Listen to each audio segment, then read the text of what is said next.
Hey, welcome back. So, today I wanted to share my experience of being laid off twice in less than a year. Yes, I was laid off twice within the matter of 12 months, probably closer to 10 months. So, not ideal, but I wanted to just share that experience given everything that's going on right now. I know there's massive layoffs, there's a lot of uncertainty. So, I wanted to share my experience to help motivate anyone who's going through that and just how to stay prepared in case you're faced with some of these challenges. So back in 2019, I was working at a small firm. It was known and it was obvious that the firm was having some financial issues, and they also did, previous rounds of layoffs. So I had an inclination, obviously being the most junior person and the newest person on the team at the time, that, I could be the next. So I proactively worked with a resume writer, got my resume edited, and I began like applying and interviewing with other companies.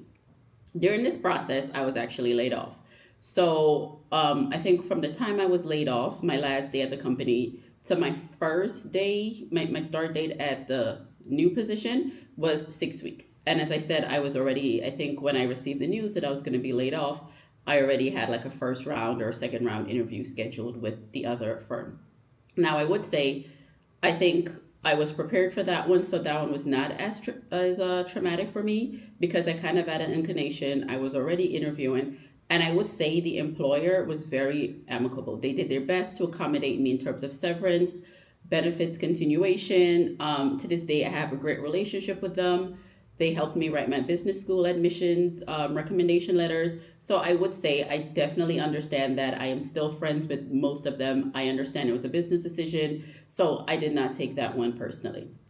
So fast forward, I started this new job 6 weeks later. I would consider it at the time, I would have considered it one of my dream jobs. I was very passionate about it. However, like 2 months into that position, I started to realize that maybe like the office politics, the dynamics, the work environment was probably not the best for me. But again, I was just laid off. I started this job 2 months ago. I wanted, what I thought at the time. I wanted like, consistency. I didn't want to seem like I'm jumping from company to company. So my plan was to, okay, this is not going to work out in the long term. However, I need to just make it to year one or year two. So that was my plan. At the time, I was willing to put everything aside and just, try my best. I figured it was going to look great on my resume. I was learning great skills. Like the work was great. I did not have an issue with the work. Now, there was other challenges. So that was that. So this was at the end of 2019. So fast forward 2020, COVID happens, pandemic happens, shut down, everyone's being laid off. We're not talking about laying offs. So I'm still working at the company, still having a few hiccups, but, not really thinking I was going to be laid off. I got called into a meeting on, I believe it was like April 29th, April 30th. I got a request for a meeting at like 1:34. No, at like 1:24. And the meeting was for 1:30 in like 6 minutes. So I messaged him. I was like, hey, is this for today? Just confirming. Because I don't really receive like last minute reading requests.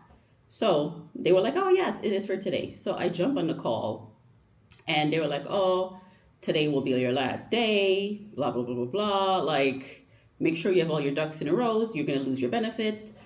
At the time, transit check, because I did start working there before COVID, so I was commuting, most of the times into the office.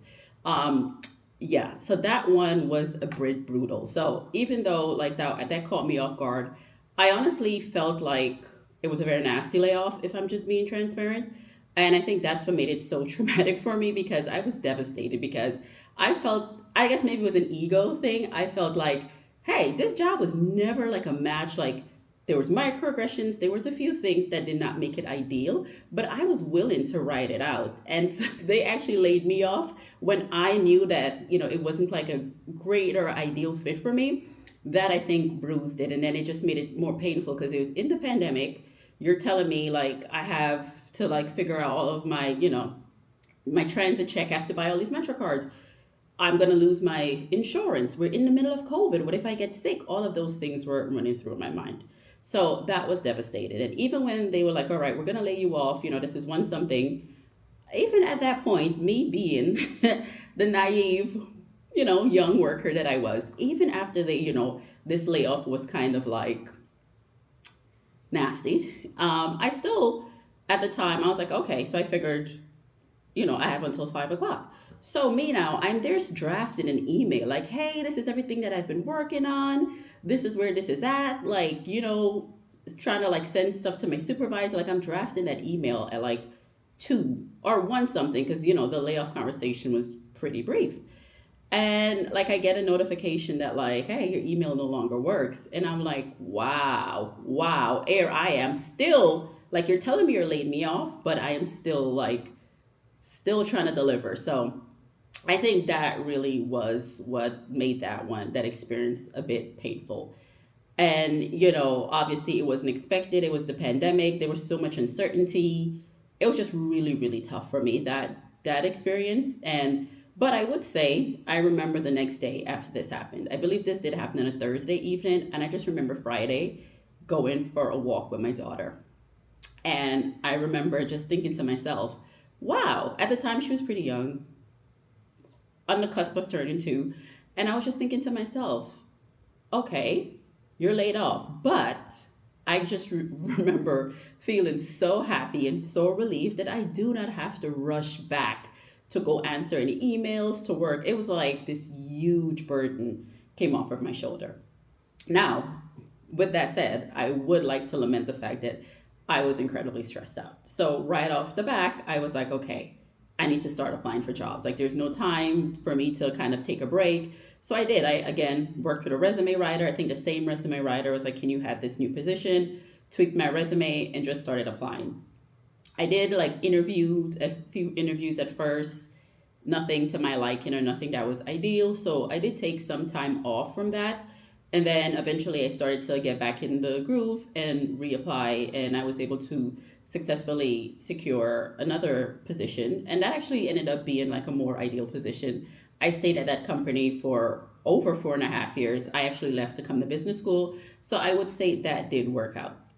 And I wanted to also flag that a layoff is not necessarily a failure of you. I mean, companies make layoff for financial reasons, multiple reasons, not just performance based. So I think for me, realizing that, and because it happened like 2 times in less than a year, I was just like, okay, what is this? What is going on? Like, do I need redirection?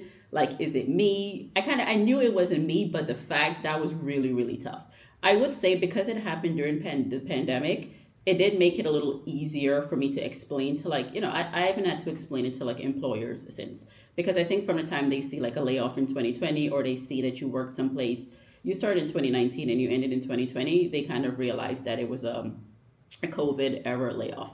So the first one I do say, hey, the company was having financial difficulties, but the second one, obviously there's no need for explanation. And I would say at this point, I have not to explain that or speak about those situations. I do speak about my experiences at those company, but I've never had to like defend or, go into specific details about that. So with that said, I would like to highlight this.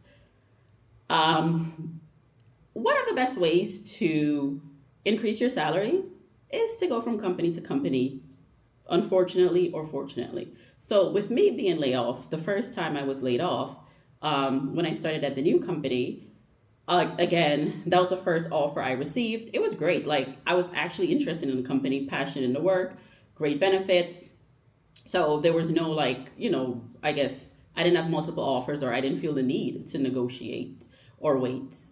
I did negotiate a little bit, but with that process, with going from that previous company to the next company, my salary did increase by 15%. So that was good because had I stayed at the company, probably would have gotten a, just a cost of living adjustment.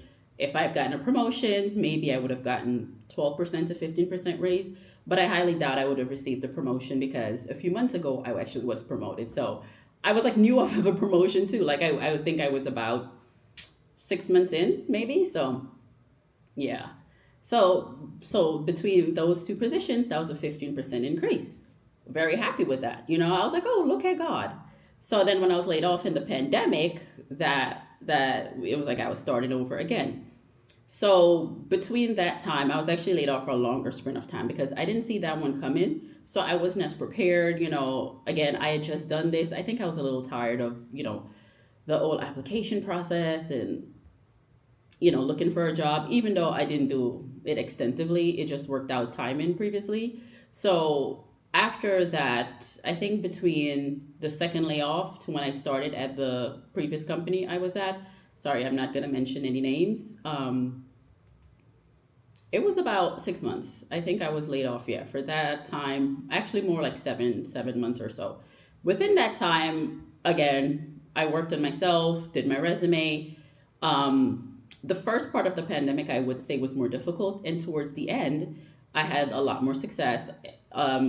Before I settled on my final company, I did receive multiple offers, and I actually was turning them down.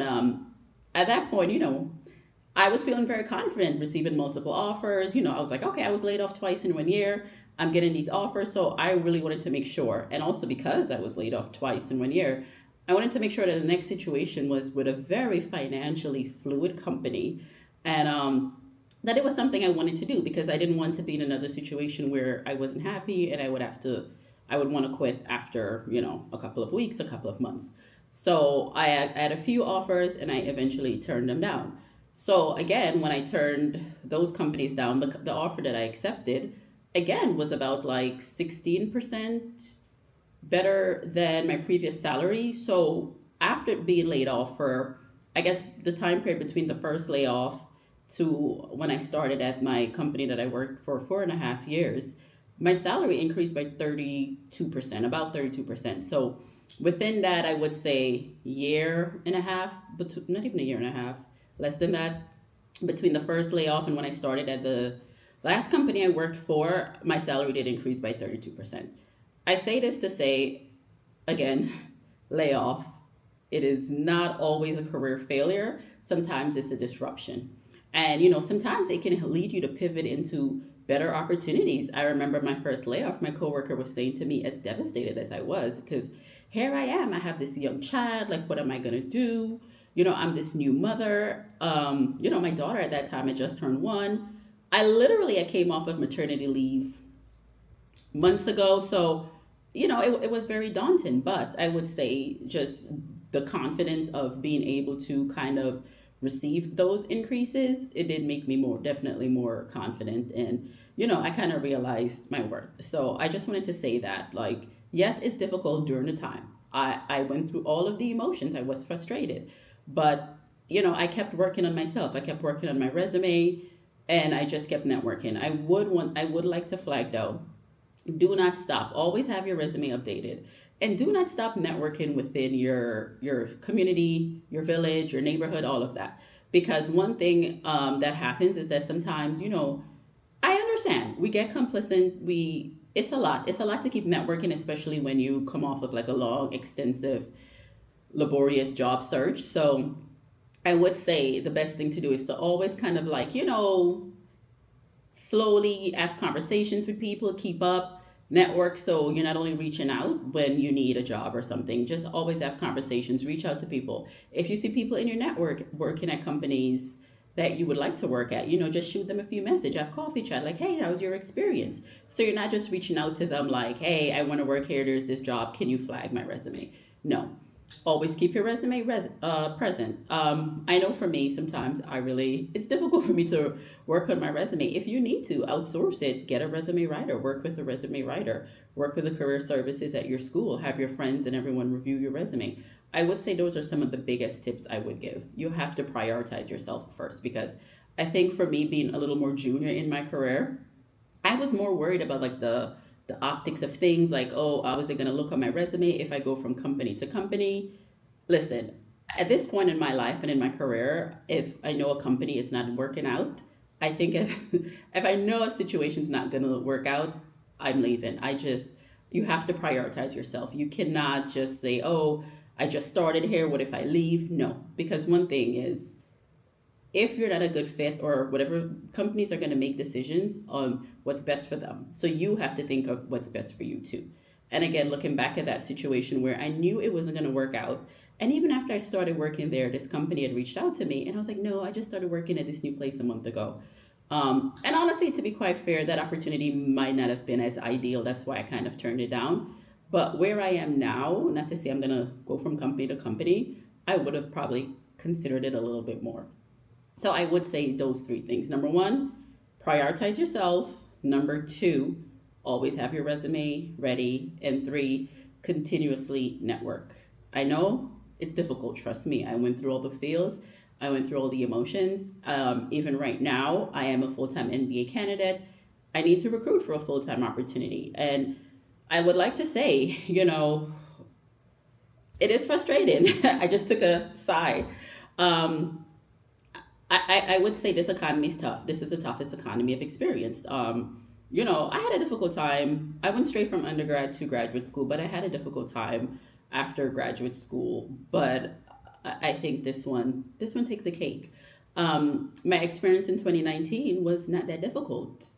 2020 was a little difficult, but I feel like, again, compared to what's happening now, it was not as difficult. You didn't have all those rounds of interviews. And I think during that time, you were still able to get opportunities without knowing someone internally. Because all of my previous opportunities have always been cold applications. And now, so yeah, so I just wanted to, I know it's difficult. I know we're in a difficult market space and difficult time right now, but I would say just try to stay encouraged, try to stay motivated, and find things to do that's gonna keep you like grounded. So I know it's difficult again, I keep saying that, but I just want to acknowledge that because I think for me, I was getting frustrated when people are like, oh, you'll find something. I just want to acknowledge the frustration, you know? So, but that's all. Stay healthy, stay blessed, and we'll talk.